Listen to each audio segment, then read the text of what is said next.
Morning dear student. बेटा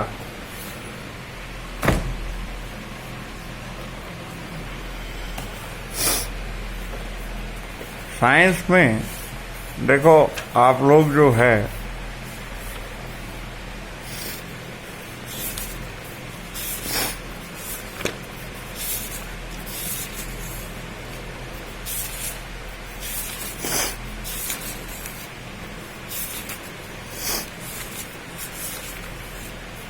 chapter 8 देख रहे थे, सेल। ठीक है, इसमें हम लोगों ने देखो इसमें हम लोगों ने चैप्टर 8 था सेल, और इसमें हम लोगों ने size of cell, shape of cell, है ना, ये देख लिए थे। नंबर ऑफ सेल्स भी देख लिया था। अब देखो ये नंबर ऑफ सेल्स तक बात हो गई थी। ठीक, अब हम लोग का आज का टॉपिक जो है वो है सेल स्ट्रक्चर एंड फंक्शन। अब देखो क्या टॉपिक है आज हमारा, तो देखो चैप्टर है 8, ठीक, सेल, और इसमें क्या है, सेल स्ट्रक्चर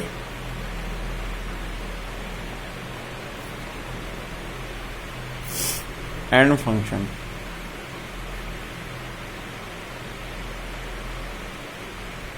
ठीक, अब देखो क्या है, क्या कह रहा है, कह रहा है यू हैव लर्न, आपने पढ़ा होगा, दैट कि each living organisation has many organs, कि सभी जीवित प्राणियों में बहुत सारे अंग होते हैं। ऑर्गन्स माने अंग होते हैं। You have studied in class 7, आपने क्लास 7 में पढ़ा है, about the digestive organs which together constitute the digestive system. आपने क्लास 7 में डाइजेस्टिव सिस्टम के बारे में पढ़ा है। वो हम लोगों ने पिछली बार देखा था कि डाइजेस्टिव सिस्टम में माउथ आता है, फूड पाइप आता है, और आपका ओसिगोफेगस आता है, स्टमक आएगा, स्मॉल इंटेस्टाइन, लार्ज इंटेस्टाइन और एनस, इतने आते हैं फर्क। अच्छा, अब क्या कह रहा है, each organ in the system perform different functions such as digestion, assimilation and absorption. ठीक है, इसकी भी बात हो गई थी, लास्ट वीडियो में बताया था। Similarly, different organ of a plant perform a specific specialized function. For example, root help in absorption of water and mineral.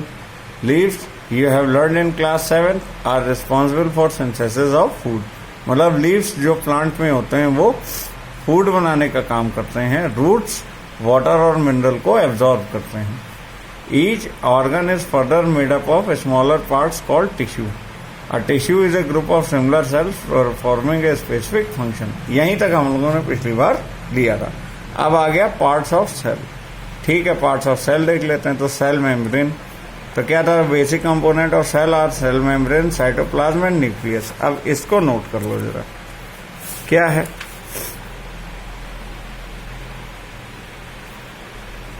Cell membrane,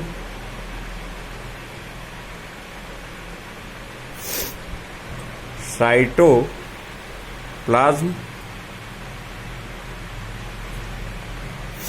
और न्यूक्लियस। 1 2 3, ये 3 पार्ट मिलके क्या बना रहा है, सेल बना रहा है। ठीक है, अब क्या है, क्या कह रहा है, the cytoplasm and the nucleus are enclosed within the cell membrane. ठीक है, तो cytoplasm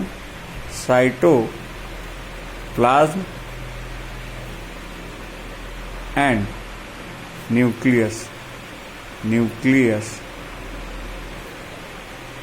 enclosed under cell membrane, cell membrane के ये पार्ट। ठीक है, अच्छा, अब ज्यादा साफ दिख रहा होगा, है। चलो, the membrane separate cell from one another and also cell from surrounding medium. Function of cell membrane, function of cell membrane क्या करती है,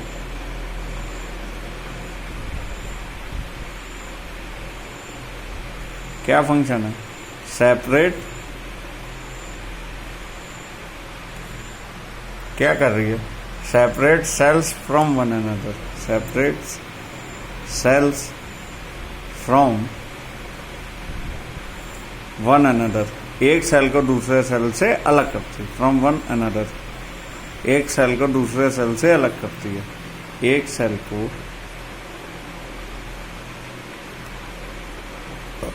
दूसरे सेल से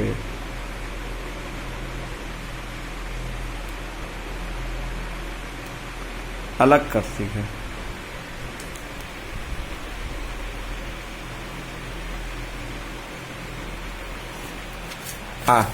अब दूसरा देखो, also the cell from surrounding medium, और सेकेंड फंक्शन क्या है? सेल फ्रॉम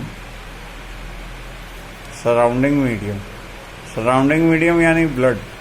ओके, तो सराउंडिंग मीडियम, तो सराउंडिंग मीडियम का यहाँ क्या मतलब है? ब्लड। ठीक, तो ये दो सेल मेम्ब्रेन के काम है। अब फंक्शन और साइटोप्लाज्म देखो जरा। फंक्शन ऑफ, एक minute,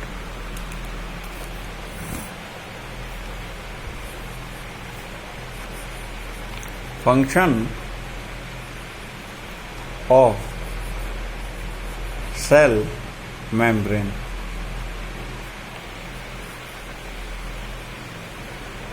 function of cell membrane क्या है? The plasma membrane is porous and allow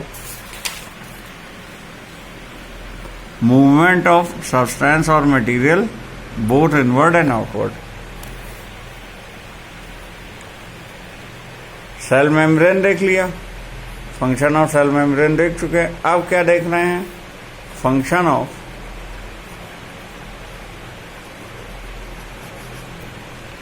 plasma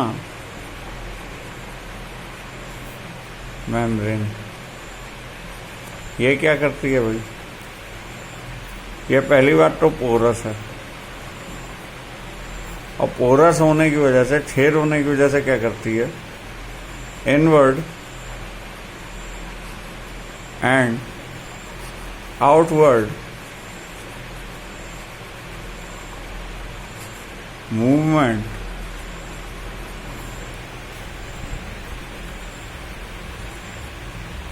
of substances, यानी चीजों को अंदर आने देती है और बाहर जाने देती है।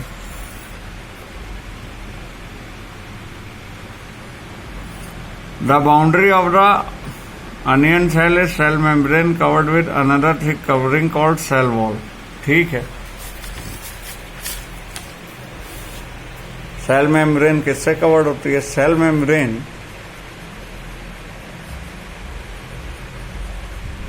is covered with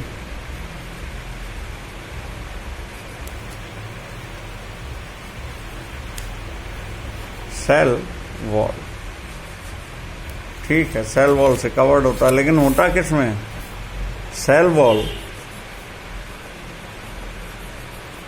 is present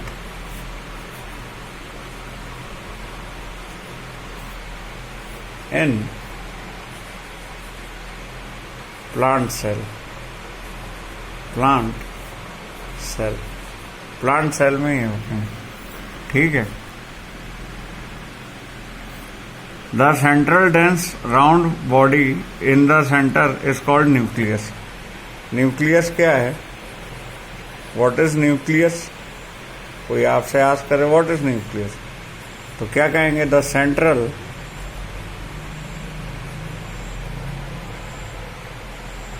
round body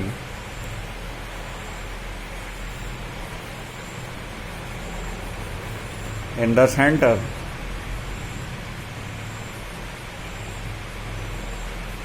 of किसके सेंटर में? Cell is nucleus. ये न्यूक्लियस है, तो देख लो, न्यूक्लियस ये गोल वाला पार्ट है, साइटोप्लाज्म ये बीच का पार्ट है, और ये आउटर पूरा क्या है? Cell observed in onion peel. और ये बाहर का पार्ट क्या है? ये सेल वॉल है या सेल मेम्ब्रेन है। इसमें साइटोप्लाज्म और न्यूक्लियस होता है, यही अभी हमने पढ़ा था। ये देखो यहाँ cytoplasm and nucleus enclosed under cell membrane. तो ये सेल मेम्ब्रेन है, ठीक है, ये देखो। और सेल मेम्ब्रेन के भीतर ये न्यूक्लियस है, राउंड वाला पार्ट, और ये बीच में जो येलो कलर का भरा हुआ है ये साइटोप्लाज्म, ठीक। अब देखो आगे देखते हैं क्या कह रहा है। Between the nucleus and the cell membrane is called cytoplasm, the jelly like substance. तो साइटोप्लाज्म क्या है? Cytoplasm, the jelly like structure, the jelly like structure is called cytoplasm. इसको साइटोप्लाज्म बोलते हैं। यू हैव लर्न्ड अर्लियर, आपने पहले पढ़ा है, that cell membrane gives shape to the cell. तो एक और फंक्शन है सेल मेम्ब्रेन का जो ऊपर बता रहे थे, function of cell membrane.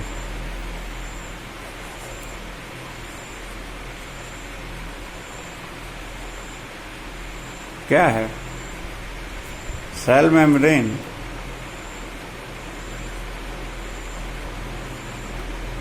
Gives shape to the cell, shape to the cell, cell को देता है। अब क्या हुआ?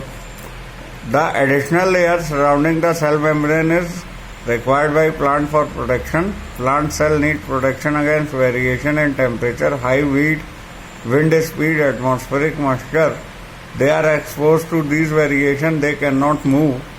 Cell can be observed by the leaf peel of Transecanta, Aloe or Roya. You can prepare a side as in the case of onion.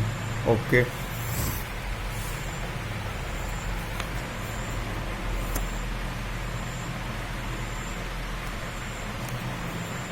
In addition to the cell membrane, there is a outer thick layer in the cell of the plant called cell wall.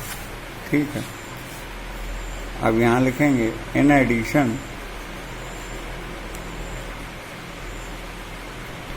to the cell membrane,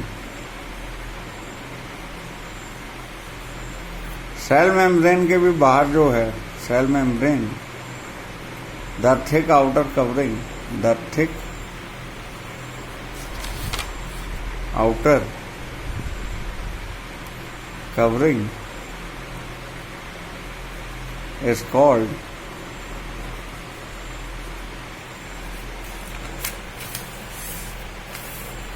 cell wall,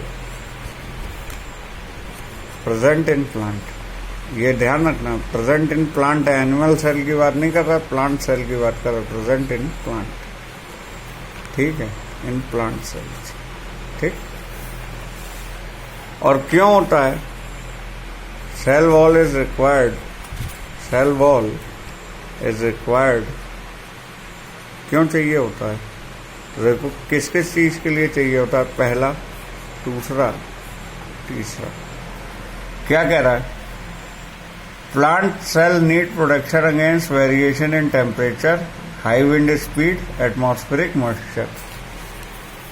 तो सबसे पहला variation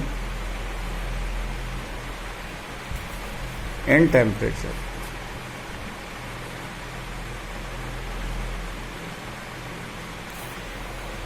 फिर क्या आया?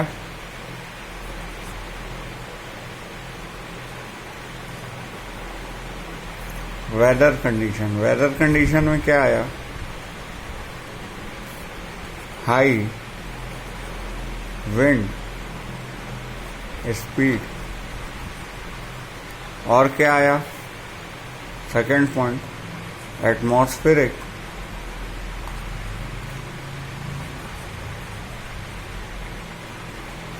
Moisture.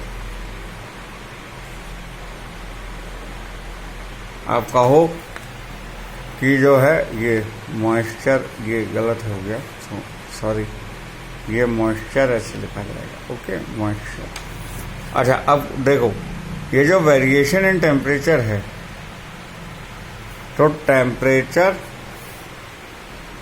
इस wind speed और moisture ये क्या हैं? देखो temperature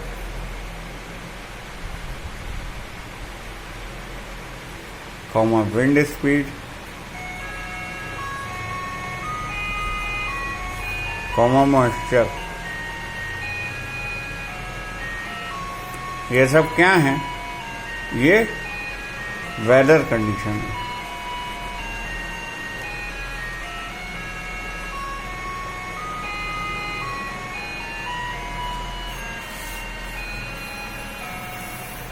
Cytoplasm. It is a jelly-like substance present between the cell membrane and the nucleus. ठीक है, अब एक एक को देख लेते हैं।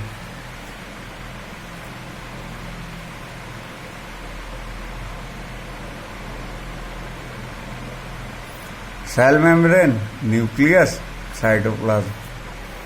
तो क्या हो गया?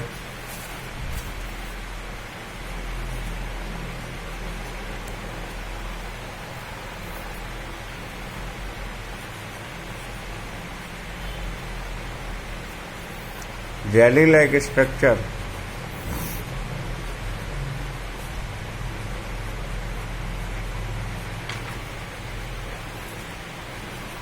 present in between cell membrane, ये पहले भी पॉइंट ले चुके हैं, सेल मेम्ब्रेन एंड न्यूक्लियस। ठीक है बेटा। अब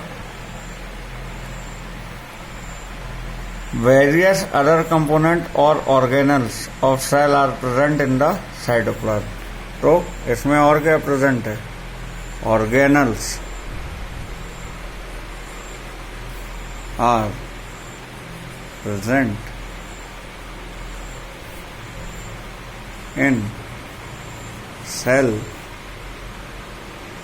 and cytoplasm।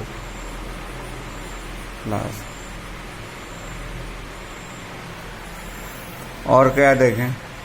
There are mitochondria, Golgi body, ribosomes. ठीक है, तो ये ऑर्गेनल्स क्या हैं? पहला है माइटोकॉन्ड्रिया, माइटोकॉन्ड्रिया।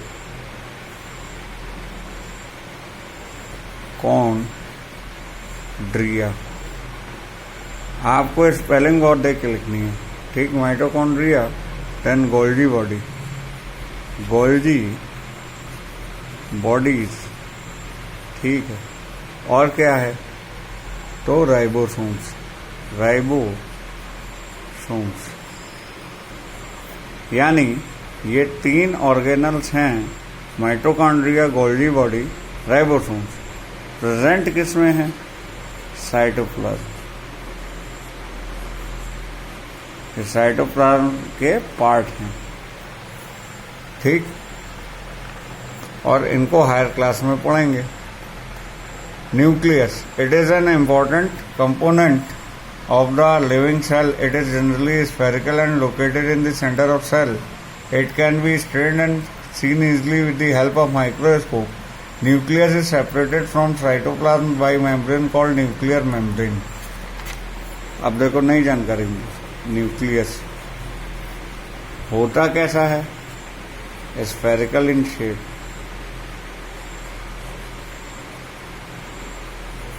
और क्या होता है? Centre of the cell. और क्या होता है? Separated by cytoplasm. साइटोप्लाज्म से ये अलग होता है। किससे अलग होता है? A membrane called nuclear membrane. Membrane called nuclear membrane।